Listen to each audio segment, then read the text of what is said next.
Olho de Horus.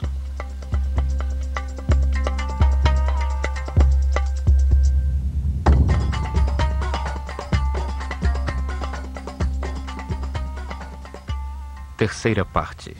A Esfinge, guardião do horizonte.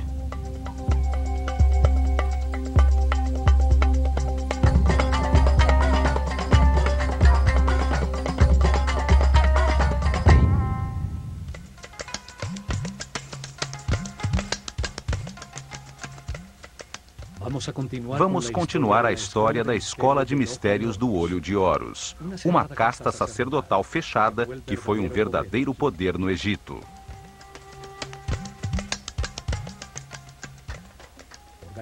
Foi organizada por sacerdotes sobreviventes ao dilúvio, possuidores de registros e conhecimentos da desaparecida civilização Atlante. Seres muito evoluídos que viram o cataclismo como oportunidade de estruturar uma nova civilização dedicada ao aperfeiçoamento espiritual.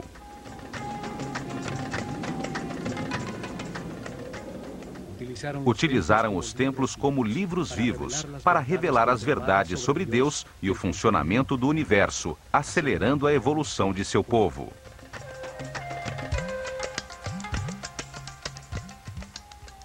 Nos templos, concentraram o conhecimento e a riqueza, transformando-os em polos impulsores do desenvolvimento da civilização egípcia. Ensinaram que o Espírito Eterno reencarna repetidamente como homem na Terra para viver um processo de aperfeiçoamento criado por Deus.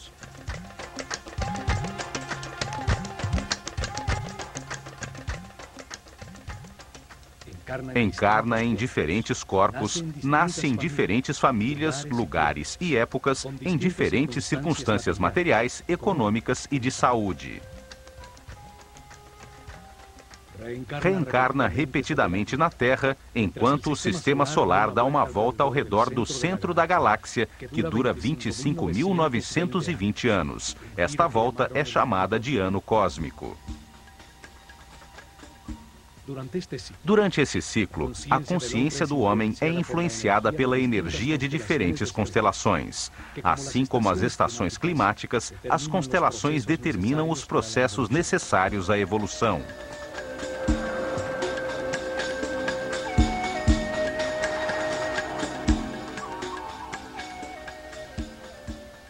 Os egípcios acreditavam que as estrelas que iluminam o dia do nascimento marcam o destino do homem e, em escala maior, o de toda a humanidade. Entendiam o destino como as dificuldades da vida, o que se deve experimentar para que se aprenda.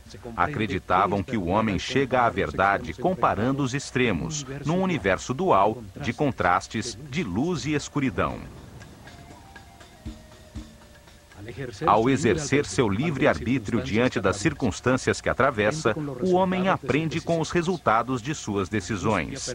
É a angústia que permite entender a paz, o medo que ensina a harmonia, as consequências do ódio é que trazem a compreensão do amor. Assim, vida após vida, há um processo de aperfeiçoamento espiritual. O homem nasce cada vez mais sábio, respeitoso e tolerante, até o fim do ciclo, quando torna-se um super-homem imortal.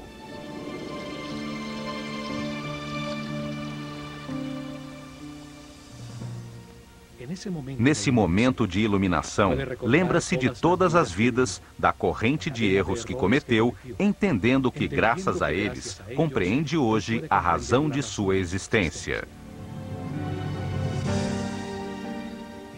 Em paz e harmonia, com um altíssimo nível de energia vital, irradiando permanentemente amor, conquista seus poderes superiores e chega ao ciclo seguinte de evolução numa escala mais alta da realidade. O processo evolutivo transforma a sua animalidade original, tornando-o um mestre elevado, um respeitoso ser imortal, capaz de experimentar a ausência de limitações.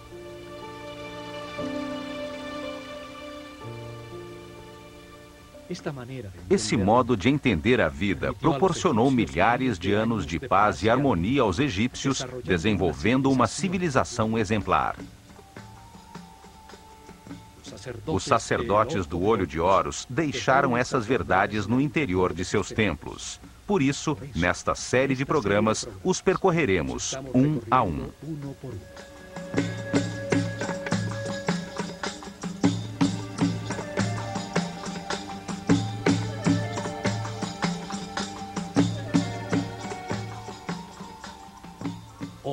Hoje, como pesquisadores, vamos chegar até a planície de Gizé para entender a mensagem da Esfinge. Uma mensagem que nos chega através do tempo, pois esse monólito de pedra é uma marca indestrutível para os pesquisadores do futuro.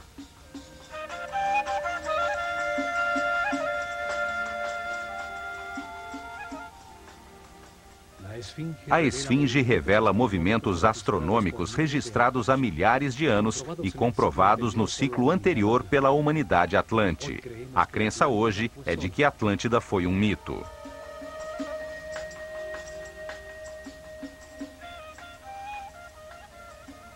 Lembremos que a história contada por Platão sobre o desaparecimento da Atlântida tem origem egípcia. Foram os sacerdotes do templo de Neith que mostraram a Solon os antiquíssimos registros sobre Atlante, uma palavra egípcia relacionada com a água. O vocábulo Atlu significa água, limite da terra pela água. Ante significa divisão de terra. A palavra composta Atlante significa, portanto, terra dividida pela água. Na história de Platão, a capital da Atlântida, Poseidones, era uma belíssima cidade formada por círculos de terra separados por canais de água.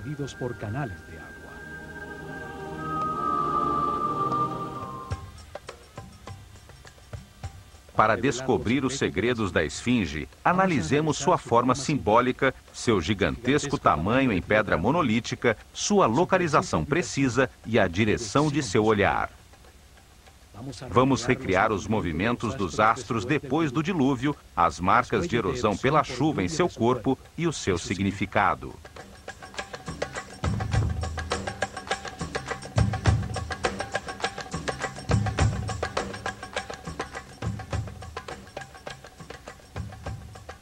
Os sacerdotes sobreviventes ao cataclismo Atlante esculpiram uma gigantesca forma simbólica com uma série de signos astronômicos, um relógio que marca os ciclos maiores do sistema solar na galáxia.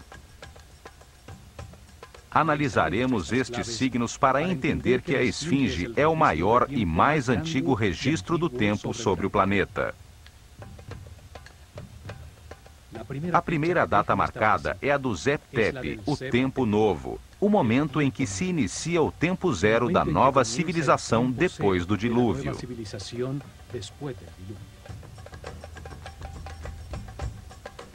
O Zep Tepi é o primeiro passo no caminho de aperfeiçoamento espiritual da humanidade. A Esfinge é a primeira pedra desse caminho.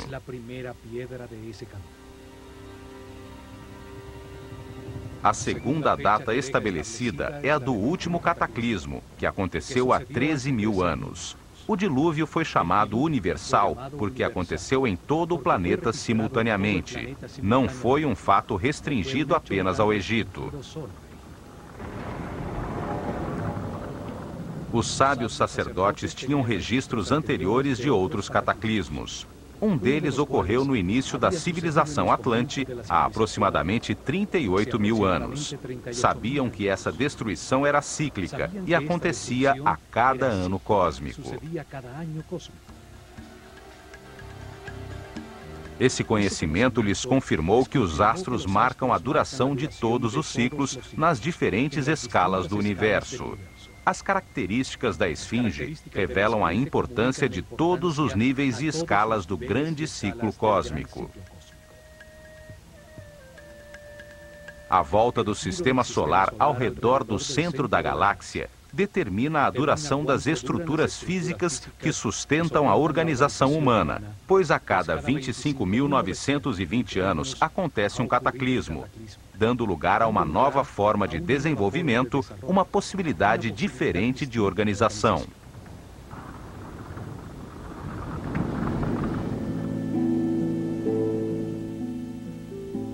As estruturas que organizam a vida e o desenvolvimento da humanidade sofrem destruições periódicas. Ao final de cada ciclo cósmico, grandes mudanças acontecem no Sol, causando fortes alterações climáticas que destroem tudo o que foi construído na Terra. Os sacerdotes do Olho de Horus ensinaram que isso fazia parte do processo criado por Deus para permitir novos desenvolvimentos sobre a Terra, novas expressões que permitam encontrar diferentes formas de ver o universo.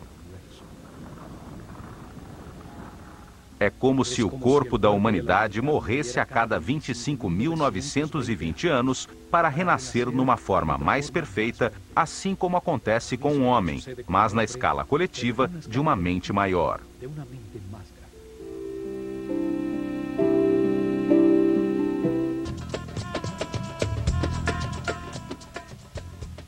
Na abóbada celeste sobre o Polo Norte, existem 6 constelações, conhecidas como constelações polares. Abaixo, perto do Equador, existem 12 constelações zodiacais.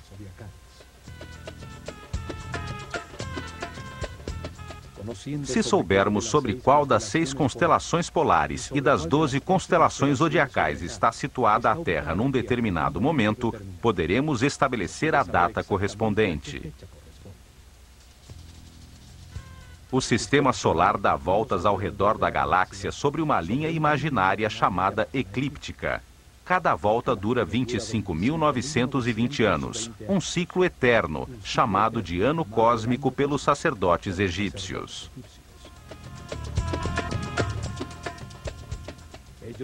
Eles dividiram essa volta de 360 graus do sistema solar pela abóbada celeste em 12 setores de 30 graus cada um. O Sol os atravessa em 2.160 anos. São as 12 constelações de estrelas. Cada uma tem o nome de um animal, o círculo de animais, o zodíaco.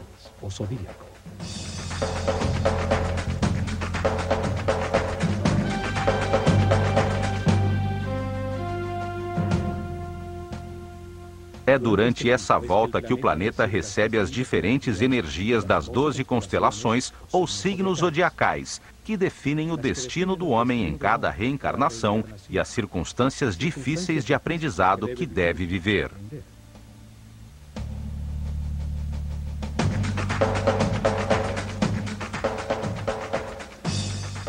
Partindo da posição que ocupa o sistema solar atualmente sobre a eclíptica, ao 0 grau, finalizando a Era de Peixes, entrando na Era de Aquário, retrocedemos 180 graus.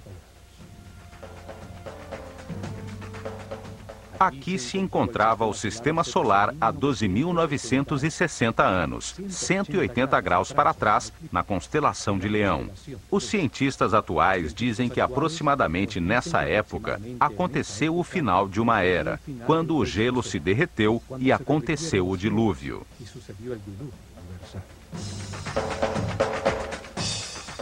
A forma da esfinge une os dois símbolos que representam a constelação zodiacal e a constelação polar nos céus, o leão e o homem, dando uma precisa marcação do tempo.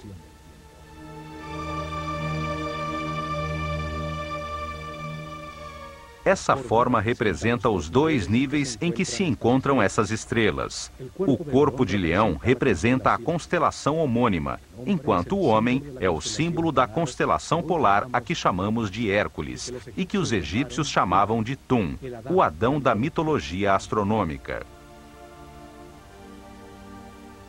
O movimento combinado nestes dois planos celestiais foi chamado de par e passo, as duas constelações pelas quais passa a Terra em seu percurso pela galáxia, na chamada precessão dos equinócios. A esfinge marca, assim, o Zep-Tep, o tempo novo. A estrela polar chama-se assim por sua localização sobre o Polo Norte, diretamente sobre a coluna vertebral do planeta, seu eixo. É uma estrela fundamental, o poder que preside os céus. Vista da Terra, é ao redor dela que gira a abóbada celeste. A inclinação do eixo de rotação do planeta em relação ao Sol muda lentamente durante o percurso cósmico e aponta num segundo círculo, mais acima no céu, para 6 diferentes estrelas polares.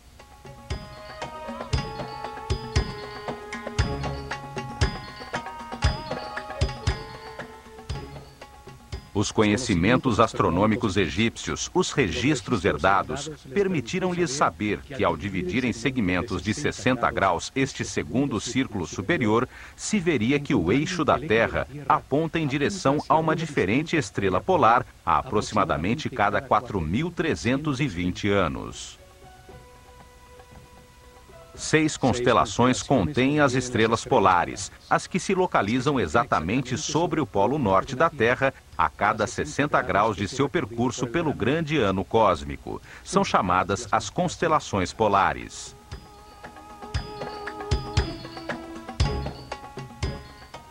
Na constelação da Ursa Menor está a estrela Polaris, localizada atualmente sobre o polo norte. É a estrela que guia os navegadores. Há 4.320 anos, a estrela polar era Alfa Draconis, situada na constelação de Draco, o dragão.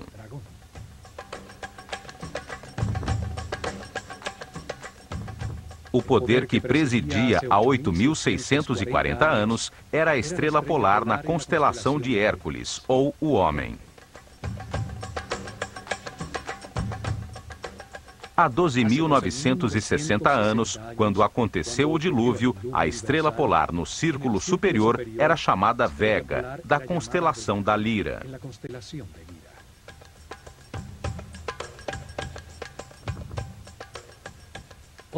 E 60 graus antes, ou há 17.280 anos, brilhava sobre o Polo Norte a estrela Deneb, na constelação de Signos, o Cisne.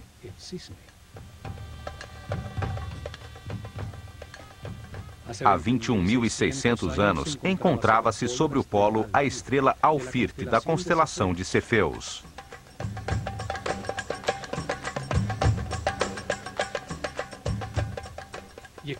E exatamente há 25.920 anos, ou uma volta completa do chamado ano cósmico, a estrela Polaris, da Ursa Menor, brilhava sobre o polo, como atualmente. Estas duas séries de constelações afetam continuamente o homem, tanto as 6 do Círculo Alto Polar, quanto as 12 do Círculo Baixo do Zodíaco. Ambas giram sobre um eixo polar virtual situado no centro da galáxia, o eixo da coroa.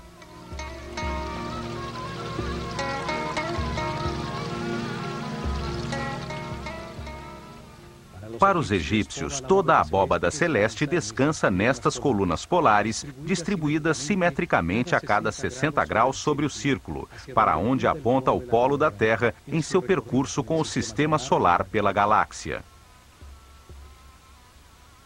A antiguidade e a precisão dos registros egípcios é evidente. Os sacerdotes guardiães do tempo herdaram registros astronômicos de mais de 26.000 anos. Os astrônomos atuais comprovam estes dois movimentos e os chamam a precessão dos equinócios, pois foram comprovados através das mudanças na linha dos equinócios.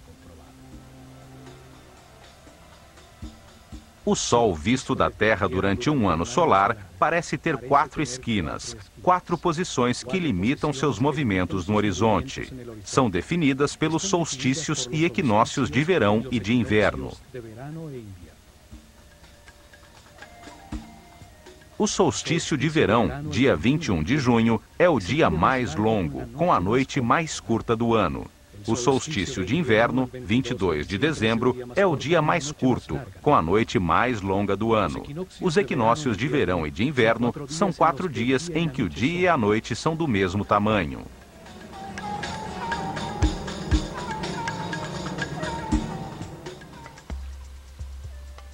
Na latitude de Gizé, o Sol nasce em frente à esfinge nos equinócios, a 28 graus a nordeste no solstício de inverno e 28 graus a sudeste no solstício de verão.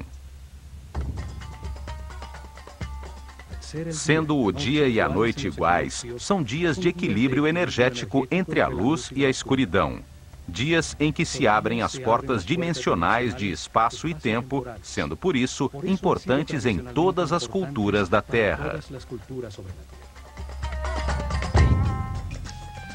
A cada ano, a linha imaginária que une os dois equinócios muda ligeiramente de inclinação com relação ao Sol. A cada 72 anos, 1 grau. A cada 2.160 anos, 30 graus. E a cada 25.920 anos, muda 360 graus.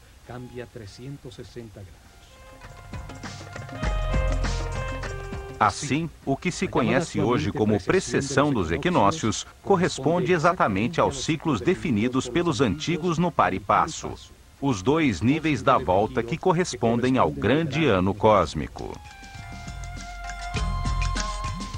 A forma da esfinge, ao unir o signo de Leão com o do homem da constelação de Hércules, marca o momento imediatamente após o dilúvio, uma catástrofe que acontece periodicamente no final do grande ciclo cósmico, a cada 25.920 anos.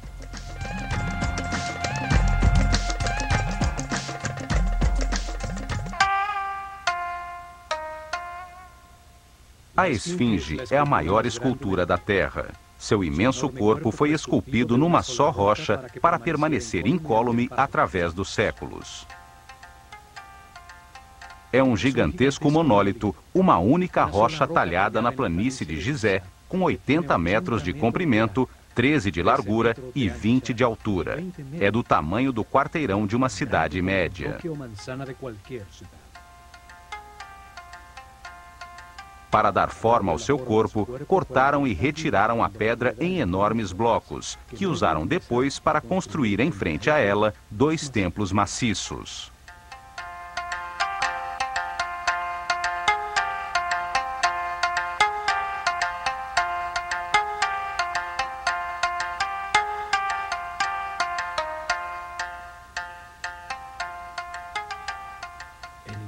Enigmática e poderosa, é a obra de arte mais grandiosa da antiguidade chegada até nós.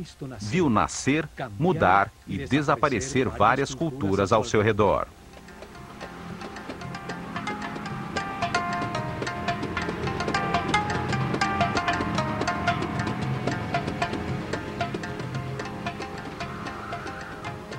A esfinge está situada num ponto muito especial na Terra, a planície de Gizé, também conhecida como Rostal no antiquíssimo livro dos mortos.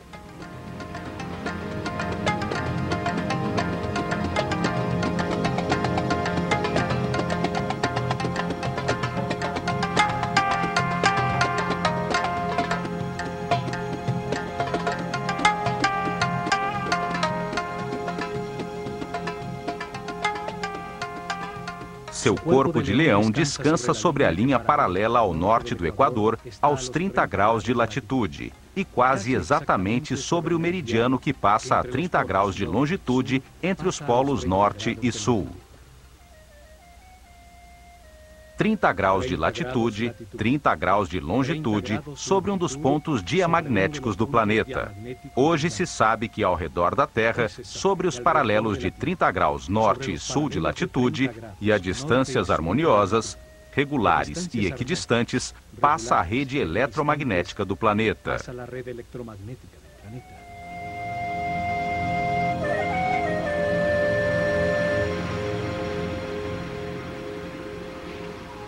Todos os seres vivos, sem exceção, têm uma rede nevrálgica, uma matriz que capta e distribui de uma maneira harmoniosa a energia que todo o corpo necessita.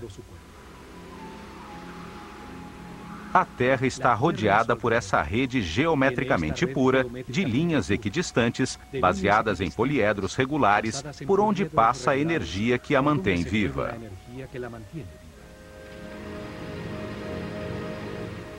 São chamadas linhas Ley e linhas Hartmann. formam uma matriz sobre a qual existe uma série de pontos nevrálgicos em que se produzem naturalmente vórtices energéticos, utilizados secretamente por governos de indivíduos com conhecimentos suficientes para produzir levitação e antigravidade. Estes vórtices eletromagnéticos estão harmoniosamente distanciados entre si, onde foram comprovadas anomalias magnéticas e energéticas. O Triângulo das Bermudas, do Dragão e do Diabo, onde ocorreram desaparecimentos misteriosos, são pontos diamagnéticos reconhecidos. Em outros, estão estrategicamente localizadas pirâmides de diferentes culturas ou bases militares de várias potências.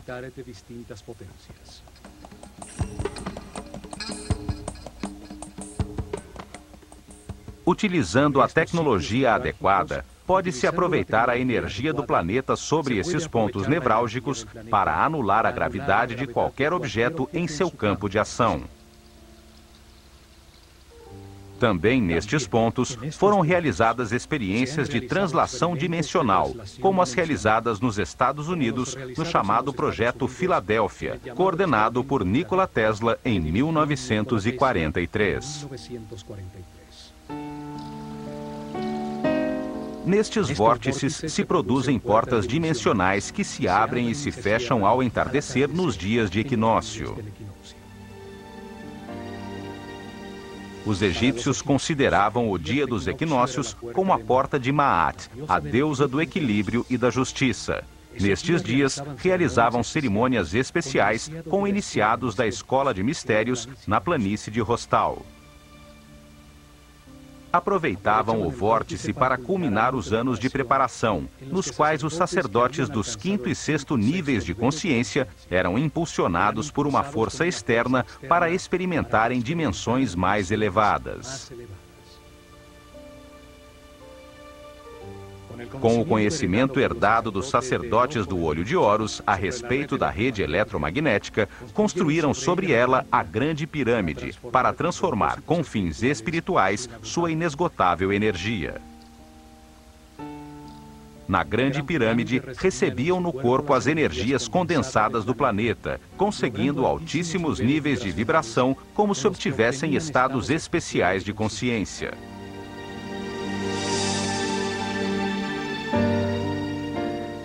A Grande Pirâmide foi chamada de Arca de Har-Mako e foi construída sobre um vórtice eletromagnético para ser usada no dia do equinócio, quando os domínios da luz e da escuridão estão equilibrados pela deusa Maat.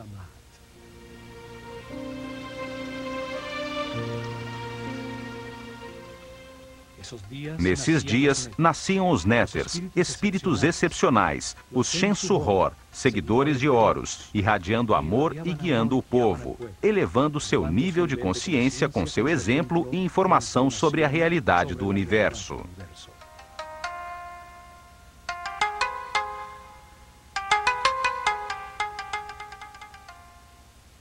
No Livro dos Mortos, na quinta divisão, chamada Rostal, aparece uma forma piramidal protegida em sua base por duas esfinges com forma de leão, que, olhando o sol em cada equinócio, protegem a entrada do reino de Sokar.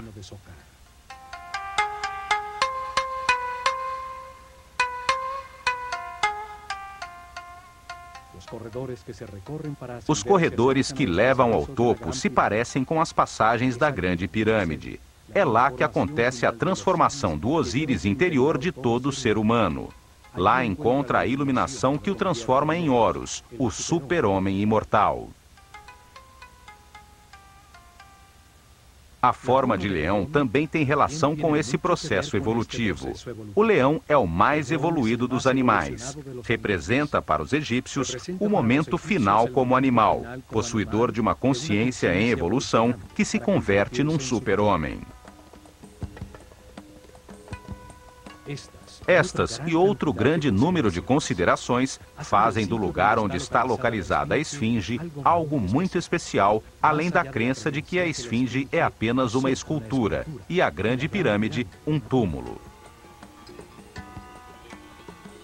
Duas razões deram lugar à crença de que o faraó Quefren, que reinou do ano 2520 a 2494 a.C., foi quem ordenou que a esfinge fosse talhada num só bloco de pedra.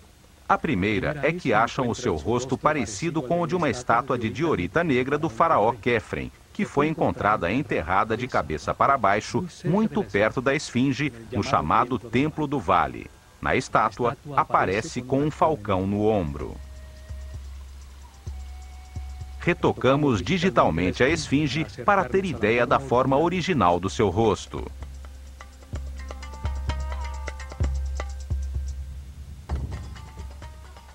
Achamos que as duas feições são muito diferentes das de Quefren.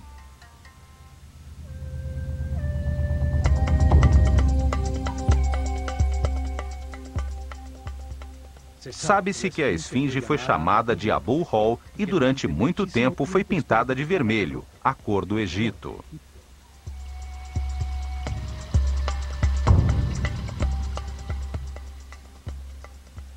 O tempo levou embora o peitoral de pedras semipreciosas, o simbólico enfeite do queixo, as cores de seu elegante turbante e todas as pedras polidas de granito branco da pirâmide de Quefren.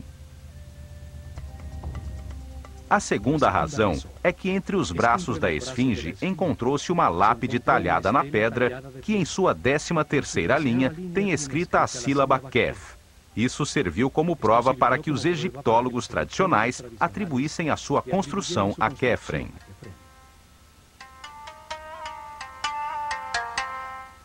A lápide foi escrita pelo faraó Tutmoses IV, que reinou de 1401 a 1391 a.C., para comemorar a restauração e retirada da areia que a cobria.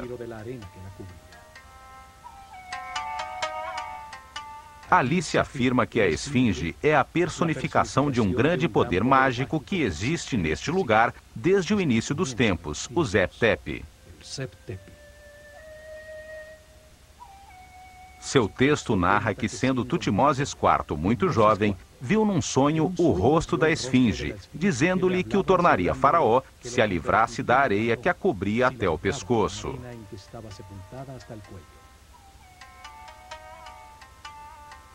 A realidade é que não existe nenhuma inscrição que afirme quem a construiu. Não se refere a Quefren como seu construtor. Certamente foi um dos restauradores que, como Tutmoses IV, limpou-a da areia através dos tempos.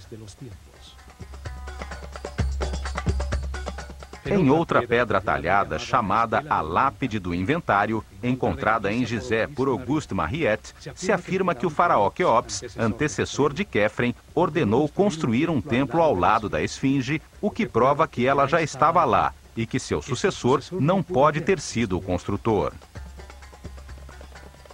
No entanto, esta lápide não é reconhecida pelos egiptólogos tradicionais, que alegam que não é original e que o estilo em que está escrita não corresponde à época de Quéops.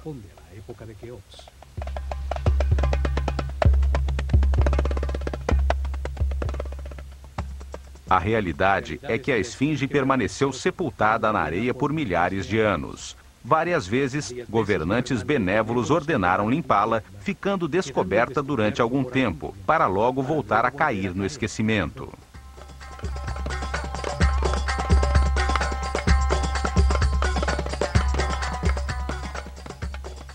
A direção de seu olhar acrescenta outro dado a este mistério. Sua cabeça de homem olha fixamente para o leste, contemplando o nascimento do sol há milhares de anos.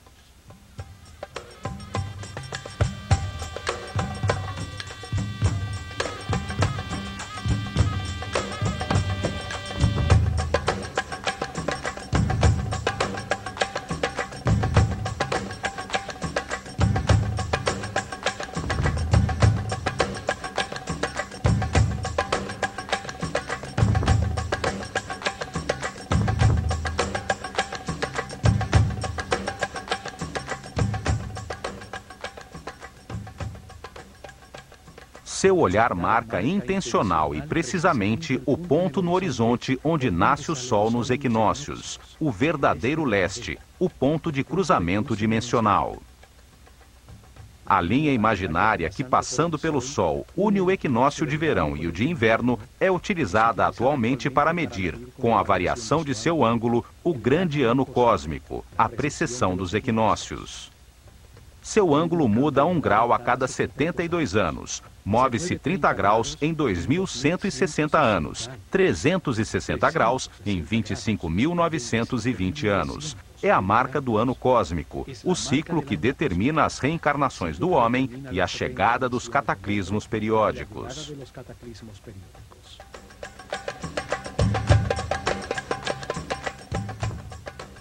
Utilizando a localização precisa da esfinge, cientistas norte-americanos realizaram simulações da abóbada estelar, programando no computador a posição da Terra a 12.960 anos sobre a eclíptica, a curva que percorre o sistema solar.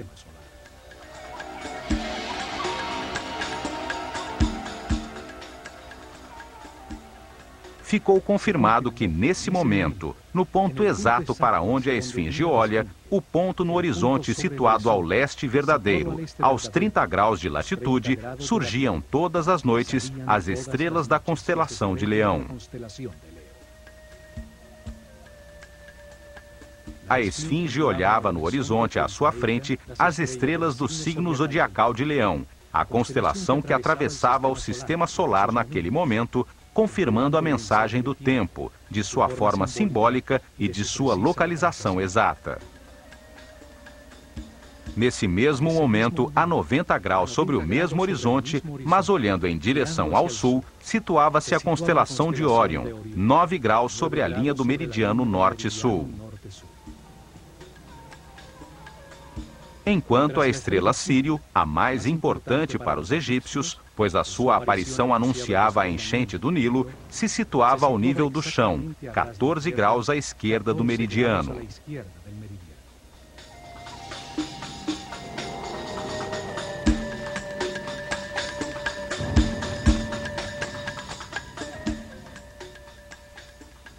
A data transmitida pela esfinge, o início da nova civilização, o Zep-Tep, está confirmada pela relação da sua forma simbólica com a constelação zodiacal de Leão e polar de Hércules. Seu olhar em direção à saída do Sol no equinócio da primavera e à saída das estrelas de Leão à noite a convertem num relógio astronômico preciso.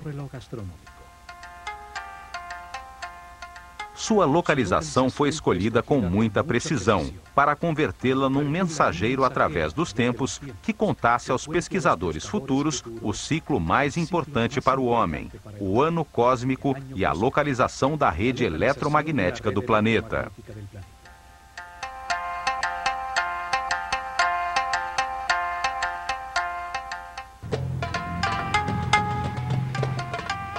Outro elemento na esfinge também confirma o Zep-Tep, o momento de sua construção.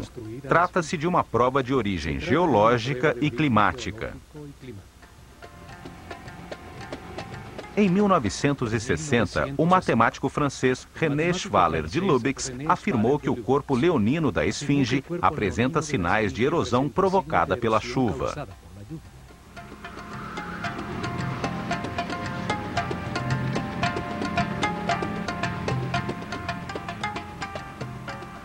Isso surpreendeu a todos, pois está confirmado que a esfinge ficou enterrada debaixo da areia até o pescoço, 90% do tempo dos últimos 4.500 anos.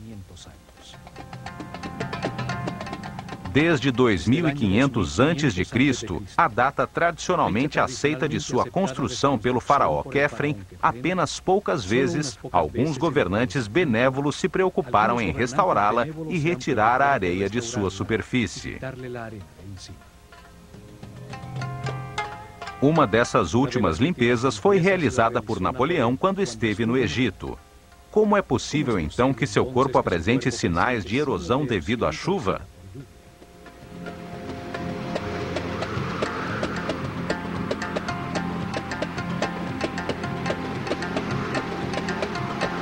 Está mais do que comprovado que o clima do Egito, árido e pouco chuvoso, não se modificou nos últimos 4.500 anos. Os cientistas nos dizem que a mudança climática radical que aconteceu nessa região no fim do Pleistoceno converteu-a, aos poucos, no deserto que vemos agora.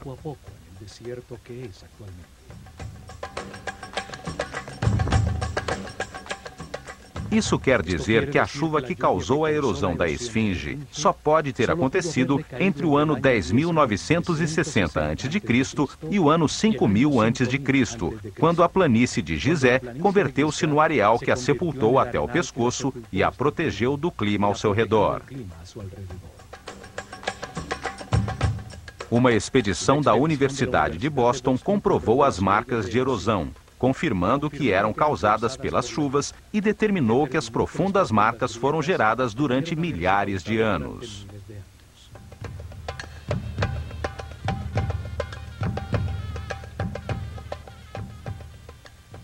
Isso confirma a antiguidade da esfinge e centra a atenção sobre a polêmica que existe entre os egiptólogos tradicionais que não chegaram a um acordo sobre quando, de fato, começou essa civilização.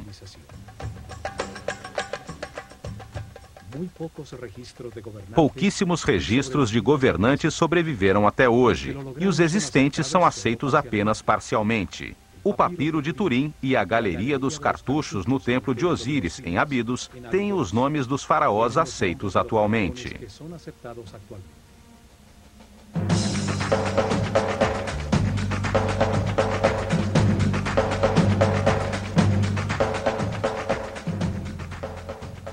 Desde o primeiro faraó, o lendário rei Menés, que aparece na tabuleta de Narmer, a quem se atribui a unificação do Egito ao redor do ano 3000 a.C., dando início à primeira dinastia da história oficialmente aceita.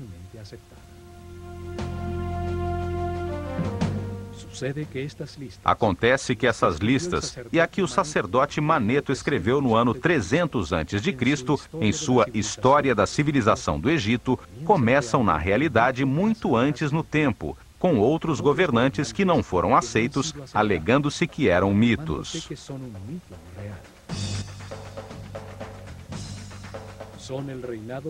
São o reinado de Shensuor, seguidores de Horus, os divinos ancestrais, seres iluminados que teriam governado o Egito durante 13.900 anos. Depois, o reinado dos Aku, os sábios, outros governantes excepcionais, cujo reinado, segundo essas listas, durou 11.000 anos antes de começar o reinado dos faraós, que durou 30 dinastias. Isso quer dizer que a civilização existiu no Egito ainda antes do dilúvio, durante o ciclo anterior a que chamamos Atlante, e que no Zep-Tep um novo ciclo recomeçou a partir dos conhecimentos herdados.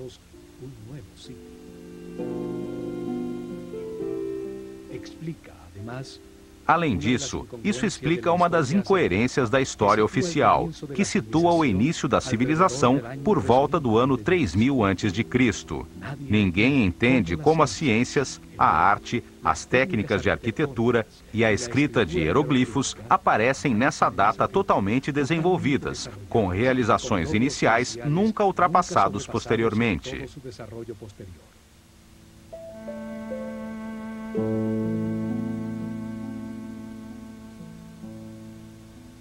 Não se entende como o complexo de Saqqara aparece de repente do nada, com ladrilhos cozidos, finíssimos acabamentos cerâmicos, harmoniosos detalhes arquitetônicos, colunas e pirâmides capazes de resistir durante milênios.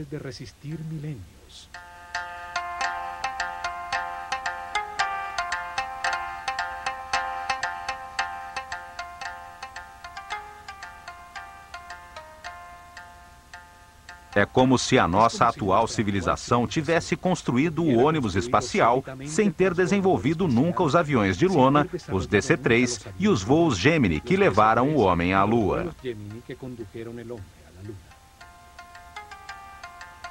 É evidente que a civilização egípcia herdou conhecimentos do ciclo anterior Atlante e que foi guiada em seus primórdios por uma casta sacerdotal de seres muito evoluídos espiritualmente, como afirmam as listas de governantes que chegaram até nós.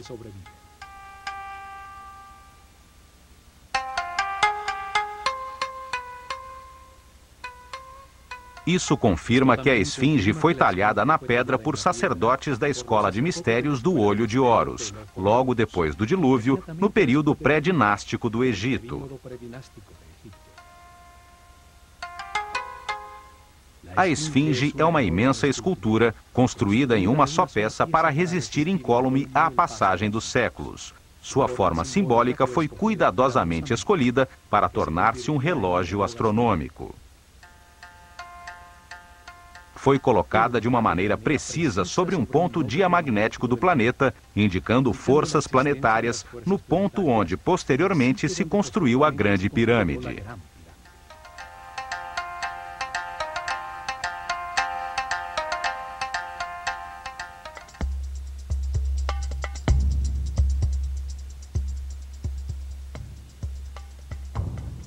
Seu olhar dirigido ao ponto preciso no horizonte onde surge o Sol no dia do equinócio indica a importância da porta de Maat, a entrada ao reino de Sokar, o momento onde o dia e a noite têm a mesma duração.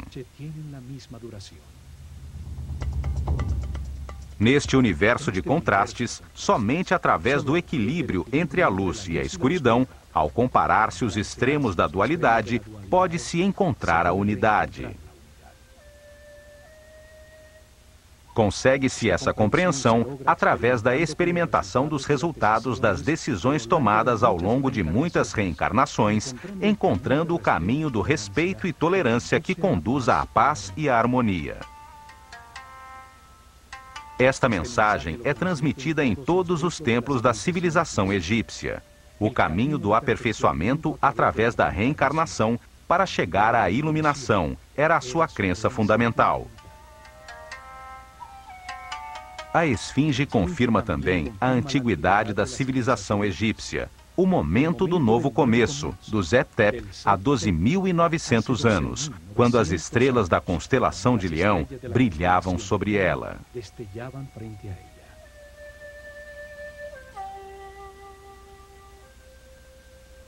A esfinge marca a existência do ano cósmico, o ciclo mais importante para a humanidade. Confirma que, se de fato a civilização Atlante existiu, representa a certeza de que existe uma alta escola de sabedoria.